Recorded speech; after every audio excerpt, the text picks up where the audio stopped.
Hi everyone, welcome to my channel Mamata's glitz. ಇವತ್ತಿನ ವಿಡಿಯೋದಲ್ಲಿ ಸೀರೆಗೆ ಸಂಬಂಧಪಟ್ಟ ಒಂದಿಷ್ಟು ಮಿಸ್ಟೇಕ್ಸ್ನ ನಾನು ಹೇಳ್ತಾ ಹೋಗ್ತೀನಿ. ನಾನು ಅಷ್ಟೇ ಸ್ಟಾರ್ಟಿಂಗು ಮದುವೆ ಆದ ಹೊಸರಲ್ಲಿ ತುಂಬ ಮಿಸ್ಟೇಕ್ ಮಾಡ್ತಾ ಇದ್ದೆ. ಸರಿಯಾಗಿ ಉಟ್ಕೊಳಕ್ಕೂ ಬರ್ತಾ ಇರಲಿಲ್ಲ. ಅವು ಎಲ್ಲ ಮಿಸ್ಟೇಕ್ಸು ನನಗೆ ಅರ್ಥ ಆಗ್ತಾ ಇರಲಿಲ್ಲ. ಈಗೆಲ್ಲ ಒಂದೊಂದಾಗಿ ತಿಳ್ಕೊಂಡು ಅರ್ಥ ಮಾಡಿಕೊಂಡು ಅದನ್ನು ಇಂಪ್ರೂವ್ ಮಾಡಿಕೊಂಡು ನಿಮ್ಮ ಜೊತೆಗೆ ಶೇರ್ ಮಾಡ್ತಾ ಇದ್ದೀನಿ. ಈ ಥರ ಸುಮಾರು ವಿಡಿಯೋ ಸಾರಿ ಸಂಬಂಧಪಟ್ಟು ಟಿಪ್ಸು ಟ್ರಿಕ್ಸು ಹ್ಯಾಕ್ಸು ಅಂತ ಸುಮಾರು ವಿಡಿಯೋ ಮಾಡಿದ್ದೀನಿ. ಅದೆಲ್ಲ ನೀವು ಚೆಕ್ ಮಾಡ್ಬೋದು. ಹಾಗೆ ಎಷ್ಟು ಒಳ್ಳೊಳ್ಳೆ ಕಮೆಂಟ್ ಹಾಕ್ತೀರಾ, ಆದರೆ ಸಬ್ಸ್ಕ್ರೈಬ್ ಮಾಡ್ಕೊಳೋದು ಮಾತ್ರ ಮರ್ತು ಹೋಗ್ತೀರಾ. ಪರವಾಗಿಲ್ಲ, ನಾನು ಇದೀನಲ್ವಾ ಪ್ರತಿ ವಿಡಿಯೋದಲ್ಲಿ, ಅದಕ್ಕೆ ಹೇಳೋದು ಸಬ್ಸ್ಕ್ರೈಬ್ ಮಾಡ್ಕೊಂಡು ನೋಡಿ ಅಂತ ನಾನು ನೆನ್ಪು ಮಾಡ್ತಾನೆ ಇರ್ತೀನಿ. ಆಮೇಲೆ ಏನೇ ಅನಿಸಿಕೆ ಇರಲಿ ಹಾಗೆ ನೀವು ಕಮೆಂಟಲ್ಲಿ ತಿಳಿಸಿ. ಹೀಗೆ ನೋಡಿ ಯಾವುದೆಲ್ಲ ಮಿಸ್ಟೇಕ್ಸು ಅಂತ ನಾವು ಒಂದೊಂದಾಗಿ ನೋಡ್ತಾ ಹೋಗೋಣ ಬನ್ನಿ. ಫಸ್ಟ್ ಮಿಸ್ಟೇಕ್ ನೋಡಿ, ನಾವು ಸೀರೆ ಉಟ್ಕೊಂಡಾಗ ಕೆಲವೊಂದು ಕಡೆ ಅಂದರೆ ಅಪ್ಪು ಡೌನು ಇರುತ್ತೆ ರಸ್ತೆ, ಅದು ಅಲ್ಲದೆ ಸ್ಟೆಪ್ ಹತ್ಬೇಕಾಗುತ್ತೆ. ಅವಾಗ ನಾವೇನು ಮಾಡ್ತೀವಿ ಗೊತ್ತಾ, ಒಳ್ಳೆ ನೋಡೋರಿಗೆ ಎಷ್ಟು ಅಸಹ್ಯ ಅನಿಸುತ್ತೆ, ನಮ್ಗೆ ಗೊತ್ತಾಗಲ್ಲ. ಏನು ಮಾಡ್ಬಿಡ್ತೀವಿ ಗೊತ್ತಾ, ಈ ಥರ ಹಿಂಗೆ ಎತ್ಬಿಟ್ಟು ಹಿಂಗೆ ಹೋಗಕ್ಕೆ ಹೋಗ್ತೀವಿ. ಆ ಥರ ಮಾಡಬೇಡಿ. ಏನಿಲ್ಲ, ಈಗ ನೋಡಿ ಈ ಥರ ಸೆಂಟ್ರ್ ಪ್ಲೀಟ್ಸ್ ಏನಿರುತ್ತಲ್ಲ, ಈ ಥರ ನೋಡಿ ಈ ಥರ ಎತ್ಬಿಟ್ಟು ಅವಾಗ ನೀವು ನಡೆದ್ರೆ ಅಸಹ್ಯವಾಗಿ ಕಾಣಲ್ಲ. ಎಲ್ಲ ಸೀರೆ ಎತ್ಬಿಟ್ರೆ ಒಳ ಪೆಟಿಕೋಟು ಎಲ್ಲ ಕಾಣಿಸುತ್ತೆ, ಚೆನ್ನಾಗಿರಲ್ಲ. ಈ ಥರ ಎತ್ಬಿಟ್ಟು ನೀವು ಸ್ಟೆಪ್ ಆದ್ರೂ ಹತ್ತಿ ಅಥವಾ ರೋಡ್ ಅಪ್ ಡೌನ್ ಇದ್ರೂ ಹತ್ತಿ ಹೋಗ್ಬೋದು. ಈ ಮಿಸ್ಟೇಕ್ನ ನೀವು ಅವಾಯ್ಡ್ ಮಾಡಿ. ಸೆಕೆಂಡ್ ಮಿಸ್ಟೇಕ್ ನೋಡಿ, ನಾವು ಯಾವಾಗಲೂ ಸೀರೆ ಉಟ್ಕೊಂಡಾಗ ಈ ಪೆನ್ಸಿಲ್ ಹೀಲ್ ಅಂತ ಏನು ಬರುತ್ತಲ್ವ, ಅದು ಮಾತ್ರ ನೀವು ಯಾವತ್ತೂ ಹಾಕ್ಕೊಳ್ಬೇಡಿ. ಯಾಕಂದರೆ ಆ ಹೀಲ್ಸ್ ಬಂದ್ಬಿಟ್ಟು ತುಂಬ ಚೂಪ ಇರುತ್ತೆ. ಫಸ್ಟ್ ಆಫ್ ಆಲ್ ನೀವು ಸೀರೆ ಉಟ್ಕೊಂಡಾಗ ವಾಕ್ ಮಾಡೋಕ್ಕೆ ಸ್ಟ್ರಗಲ್ ಮಾಡ್ತಾ ಇರ್ತೀರಾ. ಅಂಥದ್ರಲ್ಲಿ ಪೆನ್ಸಿಲ್ ಹೀಲ್ ಹಾಕ್ಕೊಂಡಾಗ ಇನ್ನೂ ನಿಮಗೆ ಬೀಳೋ ಚಾನ್ಸ್ ಇರುತ್ತೆ. ಅಥವಾ ಕೆಲವೊಂದು ಸೀರೆ ನೋಡಿ ಕೆಳಗಡೆ ಲೇಸ್ ಬೇರೆ ಬಂದಿರುತ್ತೆ, ಅದು ಸಿಕ್ಕ ಹಾಕ್ಕೊಂಡು ಕೆಲವೊಂದು ಸತಿ ನೀವು ವಾಕ್ ಮಾಡಬೇಕಾದಾಗ ಸೀರೆ ಹಾಳಾಗೋ ಚಾನ್ಸು ಇರುತ್ತೆ, ಫಾಲ್ ಹಾಳಾಗೋ ಚಾನ್ಸ್ ಇರುತ್ತೆ. ಹಾಗಾಗಿ ಬಾಕ್ಸ್ ಹೀಲ್ ಅಂತ ಬರುತ್ತೆ, ಅದನ್ನ ಬೇಕಾದ್ರೂ ನೀವು ಹಾಕೊಳ್ಬಹುದು. ಅದು ಹಾಕೊಂಡಾಗ ನಿಮಗೆ ಎಷ್ಟೇ ಹೈಟ್ ಇರಲಿ ಅದೇನು ತೊಂದರೆ ಇಲ್ಲ. ಬಟ್ ಪೆನ್ಸಿಲ್ ಹೀಲ್ನ ಅವಾಯ್ಡ್ ಮಾಡಿ. ನೆಕ್ಸ್ಟ್ ಮಿಸ್ಟೇಕ್ ನೋಡಿ, ನಾವು ಸೀರೆ ಉಟ್ಕೊಂಡಾಗ ಇಲ್ಲಿ ಸೆರಗು ಏನೋ ನಾವು ಹಾಕೊಳ್ತೀವಲ್ವಾ, ಸೆರಗು ಹಾಕೊಂಡು ಸ್ಟ್ರೇಟ್ ಮಾಡ್ಕೊಳ್ತಾರಲ್ವಾ, ಆ ಥರ ನೀವು ಪಿನ್ಅಪ್ ಮಾಡ್ಕೋಬೇಡಿ. ಯಾವಾಗಲೂ ಪ್ಲೀಟ್ಸು ಸೆರಗಿಂದು ಈ ಥರ ಹೀಗೆ ಕ್ರಾಸ್ ಆಗಿ ಮಾಡ್ಕೋಬೇಕು. ಯಾಕೆ ಗೊತ್ತಾ, ಸ್ವಲ್ಪ ದಪ್ಪ ಇರೋರು ಇನ್ನೂ ಸ್ವಲ್ಪ ಅಗಲವಾಗಿ ಕಾಣಿಸುತ್ತೆ. ಕೆಲವೊಬ್ರು ಶೋಲ್ಡರು ನಂದು ಸ್ವಲ್ಪ ಶೋಲ್ಡರ್ ಅಗಲವಾಗಿದೆ, ಇನ್ನೂ ಅಗಲವಾಗಿ ಕಾಣಿಸುತ್ತೆ. ಈ ಥರ ಫುಲ್ ಸ್ಟ್ರೇಟ್ ಆಗಿ ನಾವು ಫಸ್ಟ್ ಏನು ಪ್ಲೀಟ್ಸ್ ಬರುತ್ತಲ್ಲ ಅದು ಸ್ಟ್ರೇಟ್ ಆಗಿ ಮಾಡಬಾರ್ದು. ಈ ಥರ ಕ್ರಾಸ್ ಆಗಿ ಮಾಡಿದಾಗ ಸ್ವಲ್ಪ ಸ್ಲಿಮ್ ಆಗಿನೂ ಕಾಣಿಸ್ತೀರ. ನೆಕ್ಸ್ಟ್ ಮಿಸ್ಟೇಕ್ ನೋಡಿ, ನಾವು ಸೀರೆ ಉಟ್ಕೊಂಡಾಗ ಕಾರಲ್ಲಿ ಕೂತ್ಕೋಬೇಕಾದಾಗ ಏನಾಗ್ಬಿಡುತ್ತೆ ಗೊತ್ತಾ, ನಾವು ಹೋಗಿ ಕೂತ್ಕೊಳ್ಳೋದ್ರಾಗೆ ಎಲ್ಲ ಹರಡ್ಕೊಂಡು ನಮ್ಮ ಸೆಂಟ್ರ್ ಪ್ಲೀಟ್ಸು ಸೆರಗಿಂದು ಎಲ್ಲನೂ ಹಾಳಾಗ್ಬಿಡುತ್ತೆ. ಆಮೇಲೆ ಅದರಲ್ಲೂ ನಾವು ಹೇರ್ ಸ್ಟೈಲು, ಈ ಬನ್ ಹೇರ್ ಸ್ಟೈಲ್ ಮಾಡಿದಾಗಂತೂ ಕಾರಿಗೆ ತಾಗ್ಬಿಟ್ಟು ಅದನ್ನು ಎಲ್ಲ ಕಿತ್ತೋಗ್ಬಿಡುತ್ತೆ.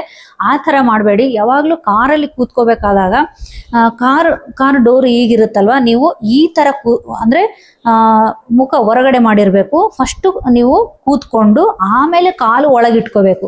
ಆಮೇಲೆ ಸೀರೆ ಸೆರಗು ಈ ಥರ ಸ್ವಲ್ಪ ಕೈಗೆ ಇಟ್ಕೊಂಡು ಫಸ್ಟ್ ನೀವು ಮುಖ ಹೊರಗೆ ಮಾಡಬೇಕು. ನಾವು ಯಾವಾಗಲೂ ಹೇಗೆ ಹೀಗೆ ಕೂತ್ಕೊಂಡು ಕಾಲು ಎಲ್ಲ ಒಳಗೆ ಹಾಕೊಂಡ್ಬಿಡ್ತೀವಿ, ಆ ಥರ ಮಾಡಬಾರ್ದು. ಸೀರೆ ಸೆರಗು ಈ ಥರ ಹಾಕ್ಕೊಂಡು ಫಸ್ಟ್ ಕೂತ್ಕೊಂಡು ಆಮೇಲೆ ಕಾಲು ಒಳಗಡೆ ತೊಗೊಂಡ್ರೆ ನಿಮಗೆ ಪ್ಲೀಟ್ಸ್ ಏನಿರುತ್ತಲ್ವ ನೀಟಾಗಿ ಬರುತ್ತೆ. ಆಮೇಲೆ ತಲೆನೂ ನಿಮಗೆ ತಾಗೋದಿಲ್ಲ, ಹೇರ್ ಸ್ಟೈಲೂ ಹಾಳಾಗೋದಿಲ್ಲ.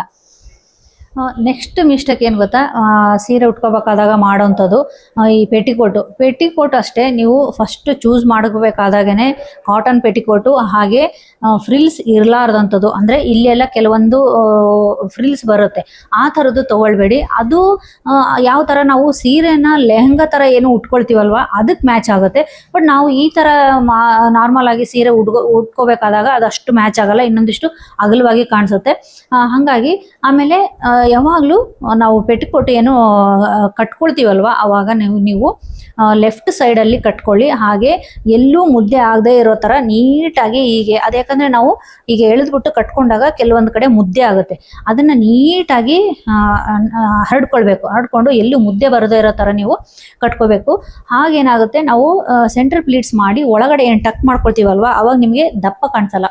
ಇನ್ ಕೇಸ್ ಹೊಟ್ಟೆ ಏನಾದರೂ ಸ್ವಲ್ಪ ದಪ್ಪ ಇದ್ರೂ ಪೆಟಿಕೋಟು ಟೈಟಾಗಿ ಕಟ್ಕೊಂಡು ಅದನ್ನ ಎಲ್ಲ ನೀಟಾಗಿ ಮುದ್ದೆ ಇರದೇ ಥರ ನೀವು ಫೋಲ್ಡ್ ಇರದೇ ಇರೋ ಥರ ನೀವು ನೀಟಾಗಿ ಸ್ಪ್ರೆಡ್ ಮಾಡಿಕೊಂಡು ಉಟ್ಕೊಂಡಾಗ ಸ್ಲಿಮ್ ಆಗಿ ಕಾಣಿಸ್ತೀರಾ. ಈ ಮಿಸ್ಟೇಕ್ನ ನೀವು ಆದಷ್ಟು ಅವಾಯ್ಡ್ ಮಾಡಿ. ಈಗ ನೆಕ್ಸ್ಟ್ ಮಿಸ್ಟೇಕ್ ನೋಡಿ, ನಾವು ಸೆರಗೇನು ಬಿಟ್ಕೊಳ್ತೀವಲ್ವಾ, ಬಿಟ್ಕೊಂಡಾಗ ಏನಾಗುತ್ತೆ ಗೊತ್ತಾ, ಕೆಲವೊಬ್ರು ತುಂಬ ಇಷ್ಟು ಚಿಕ್ಕ ಚಿಕ್ಕದಾಗಿ ಬಿಟ್ಕೊಳ್ತಾರೆ. ಈ ತರ ಇಷ್ಟು ಚಿಕ್ಕದಾಗಿ ಬಿಟ್ಕೋಬಾರ್ದು, ಅಷ್ಟು ಚೆನ್ನಾಗಿ ಕಾಣಿಸಲ್ಲ. ಯಾವಾಗ್ಲೂ ನೋಡಿ ನಮ್ಮ ಮೊಣಕಾಲ್ ಕೆಳಗಡೆ ಇಲ್ಲಿ ಅಥವಾ ನೀಕ್ಕಿಂತ ಸ್ವಲ್ಪ ಮೇಲ್ಗಡೆ, ಹಾಗಂತ ತುಂಬಾ ಉದ್ದನೂ ಬಿಡಬಾರ್ದು, ಒಳ್ಳೆ ಕೆಳಗಡೆ ತಾಗೋ ತರನು ನಾವು ಬಿಟ್ಕೊಳ್ಬಾರ್ದು.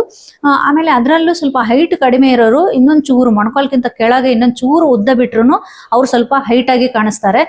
ಯಾವಾಗ್ಲೂ ನೋಡಿ ಈ ತರ ಸೆರಗು ಮಾತ್ರ ಸ್ವಲ್ಪ ಉದ್ದ ಆಗಿ ಬಿಡಿ, ಅವಾಗ ನೀಟಾಗಿ ಕಾಣಿಸುತ್ತೆ. ನೆಕ್ಸ್ಟ್ ಮಿಸ್ಟೇಕ್ ನೋಡೋಣ.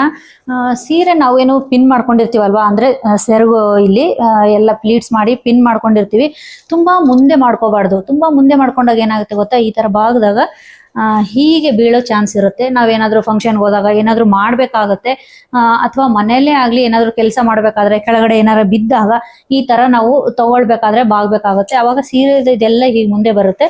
ಹಾಗಾಗಿ ಯಾವಾಗ್ಲೂ ಅಷ್ಟೇ ಇಲ್ಲಿ ಒಂದು ಶೋಲ್ಡರ್ ಹತ್ರ ಒಂದು ಪಿನ್ ಮಾಡಿ, ಹಾಗೆ ಹಿಂದೆ ಒಂದು ಎಲ್ಲಾನು ನೀಟಾಗಿ ಈ ತರ ಮಾಡ್ಕೊಂಡು ಹಿಂದೆ ಒಂದು ಪಿನ್ ಮಾಡ್ಕೊಂಡಾಗ ನಿಮ್ಗೆ ಏನಾಗುತ್ತೆ, ಅವಾಗ ಈ ತರ ಈಗ ಬಾಗಿದ್ರು ಆ ಸೆರಗು ನಿಮ್ಗೆ ಮುಂದೆ ಬರಲ್ಲ. ಈ ಮಿಸ್ಟೇಕ್ ಅಂತೂ ಬಿಗಿನರ್ಸ್ಗೆ ತುಂಬಾ ಮಿಸ್ಟೇಕ್ ಮಾಡ್ತಾರೆ, ಗೊತ್ತೇ ಇರಲ್ಲ. ನನಗೂ ಸ್ಟಾರ್ಟಿಂಗ್ ಗೊತ್ತೇ ಇರಲ್ಲ, ಇಲ್ಲೊಂದು ಪಿನ್ ಹಾಕ್ಬಿಡ್ತಾ ಇದ್ದೆ, ಆಗೋಯ್ತು. ನನಗಿನ್ನ ಗೊತ್ತೇ ಆಗ್ತಿರಲಿಲ್ಲ ಅಲ್ಲಿ 2 ಪಿನ್ ಮಾಡ್ಬೇಕು ಅನ್ನೋದು. ಯಾರಿಗೆಲ್ಲ ಗೊತ್ತಿಲ್ಲ ಅವ್ರಿಗೆ ಚೆನ್ನಾಗಿ ಯೂಸ್ ಆಗುತ್ತೆ. ನೆಕ್ಸ್ಟ್ ಮಿಸ್ಟೇಕ್ ನೋಡಿ, ಇದು ಮಿಸ್ಟೇಕ್ ಅಂತಾನು ಹೇಳ್ಬೋದು. ಸೀರೆ ಏನೋ ಉಟ್ಕೊಂಡಿರ್ತೀವಿ, ಫಂಕ್ಷನ್ಗೆ ಹೋಗ್ತೀವಿ ಅಥವಾ ಎಲ್ಲೋ ಹೋಗ್ತೀವಿ ಬರ್ತೀವಿ, ಬಟ್ ಸೀರೆ ಫೋಲ್ಡ್ ಮಾಡೋದು ಇದೆಯಲ್ವಾ, ಅದಂತೂ ನನಗೆ ಸ್ಟಾರ್ಟಿಂಗು ಅದೇ ಒಂದು ದೊಡ್ಡ ಸ್ಟ್ರಗಲ್ ಆಗ್ಬಿಡ್ತಾ ಇತ್ತು. ಯಾಕೆ ಗೊತ್ತಾ, ಇಲ್ಲಿ ನೋಡಿ ಈ ತರ ಮಡಿಸ್ತಾ ಇದ್ದಾಗ ಏನಾಗುತ್ತೆ ಗೊತ್ತಾ, ಒಳಗಿಂದ ಒಂದು ಯಾವಾಗೋ ಹೆಂಗೋ ಎಷ್ಟು ಟೈಟ್ ಆಗಿ ಹಿಡಿದ್ರು ಜಾರ್ಬಿಟ್ಟು ಈ ತರ ಆಗೋದು, ಕೆಳಗಡೆ ಈ ತರ ಆಗೋದು. ಅದ್ರಾಗಿ ಸ್ವಲ್ಪ ಈ ತರ ಸಿಲ್ಕ್ ಇರೋಂಥದ್ದು ಜಾರಂಥದ್ದಂತೂ ಮಡ್ಚಕ್ಕೆ ಬರ್ತಿರ್ಲಿಲ್ಲ, ತುಂಬಾ ತಲೆ ಕೆಡೋದು. ಹಂಗಾಗಿ ಏನ್ ಮಾಡ್ಬೇಕು ಗೊತ್ತಾ, ಸೀರೆ ಫಾಲ್ ಕಡೆಯಿಂದ ನಾವು ಮಡ್ಚಬೇಕು, ಅಂದ್ರೆ ಉಲ್ಟಾ ಈ ಕಡೆ ನೋಡಿ, ಈ ಕಡೆಯಿಂದ ತಗೊಳ್ಳಿ. ನಾವ್ ಯಾವಾಗ್ಲೂ ಸೀದಾಯಿಂದ ತಗೋಬಾರ್ದು, ಅಂದ್ರೆ ಇಲ್ಲಿ ಟಕ್ ಮಾಡ್ಕೋತೀವಲ್ವಾ ಆ ಕಡೆಯಿಂದ ತಗೋಬಾರ್ದು. ಫಾಲ್ ಇರೋ ಕಡೆಯಿಂದ ನಾವು ಫೋಲ್ಡ್ ಮಾಡಿದ್ರೆ ಜಾರಲ್ಲ, ಯಾಕಂದ್ರೆ ನಮ್ಗೆ ಹಿಡ್ಕೊಳಕ್ಕೂ ಅಲ್ಲಿ ಕಾಟನ್ ಫಾಲ್ ಹಾಕಿರ್ತೀವಿ, ಟೈಟ್ ಆಗಿ ನಾವು ಹಿಡ್ಕೊಂಡ್ಬಿಡ್ಬೋದು. ಇದು ಗೊತ್ತೇ ಇರ್ಲಿಲ್ಲ ನನಗೂ. ನೋಡಿದ್ರ ಇಲ್ಲಿ ಜಾರಲ್ಲ ನಿಮ್ಗೆ, ಯಾಕಂದ್ರೆ ಇಲ್ಲಿ ಫಾಲ್ ಬಂದಿರುತ್ತೆ, ಹೀಗೆ ಹಿಡ್ಕೊಳ್ಳುತ್ತೆ. ನೋಡಿದ್ರ ಎಷ್ಟು ಈಸಿಯಾಗಿ ಫೋಲ್ಡ್ ಮಾಡಿ ಬಿಡ್ಬೋದು ಈ ತರ. ಇಷ್ಟ ಆಗಿತ್ತು ನೋಡಿ ಸೀರೆ ಉಟ್ಕೊಂಡಾಗ. ಕೆಲವೊಂದ್ಸಲ ಗೊತ್ತಿದ್ದೋ ಅಥವಾ ಗೊತ್ತಿಲ್ಲದೇನೋ ಒಂದಿಷ್ಟು ಮಿಸ್ಟೇಕ್ ಮಾಡ್ತೀವಿ. ಸ್ಟಾರ್ಟಿಂಗ್ ಎಲ್ರಿಗೂ ಅಷ್ಟೇ, ಅದರಲ್ಲೂ ಹೊಸದಾಗಿ ಮದುವೆ ಆಗಿ ಉಟ್ಕೋಬೇಕಾದಾಗ ತುಂಬಾನೇ ನಾವು ಮಿಸ್ಟೇಕ್ ಮಾಡಿರ್ತೀವಿ, ಅದು ನಮ್ಗೆ ಗೊತ್ತಾಗಲ್ಲ.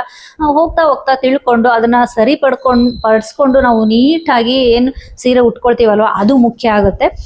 ಆಮೇಲೆ ಇನ್ನೊಂದು, ಈ ತರ ಸಾರಿ ವಿಡಿಯೋಸು ಸುಮಾರು ಮಾಡಿದ್ದೀನಿ, ಯಾಕೆಂದ್ರೆ ನಾನು ಸ್ಟಾರ್ಟಿಂಗ್ ಅಲ್ಲಿ ಈ ತರ ಸುಮಾರು ಮಿಸ್ಟೇಕ್ ಮಾಡ್ತಾ ಇದ್ದೆ. ಅದನ್ನೆಲ್ಲಾನು ಯಾಕಂದ್ರೆ ನಾನು ಸ್ವತಃ ಅದು ಅನುಭವಿಸಿ ಅದನ್ನ ಮಿಸ್ಟೇಕ್ಗಳನ್ನ ಏನಂತ ತಿಳ್ಕೊಂಡು ಹೇಳಿರೋದ್ರಿಂದ ವಿಡಿಯೋಸು ತುಂಬಾ ಇದಾವೆ. ಆ ತರ ನೀವು ಚೆಕ್ ಮಾಡ್ಬೋದು. ಹಾಗೆ ಸಬ್ಸ್ಕ್ರೈಬ್ ಮಾಡ್ಕೊಂಡು ನೋಡಿ. ಈ ವಿಡಿಯೋ ನಿಮ್ಗೆ ಇಷ್ಟ ಆದಲ್ಲಿ ಒಂದು ಲೈಕ್ ಕೊಡಿ. ಹಾಗೆ ಯಾರೆಲ್ಲ ಈ ತರ ಸ್ಟ್ರಗಲ್ ಮಾಡೋರಿಗೆ ಶೇರ್ ಮಾಡಿ ಅಂತ ಹೇಳ್ತಾ ನೆಕ್ಸ್ಟ್ ಒಂದು ಒಳ್ಳೆ ವಿಡಿಯೋ ಜೊತೆಗೆ ನಿಮ್ಮ ಮುಂದೆ ಬರ್ತೀನಿ. ಅಲ್ಲಿವರೆಗೂ ಟಾಟಾ, ಬಾಯ್ ಬಾಯ್, ಟೇಕ್ ಕೇರ್.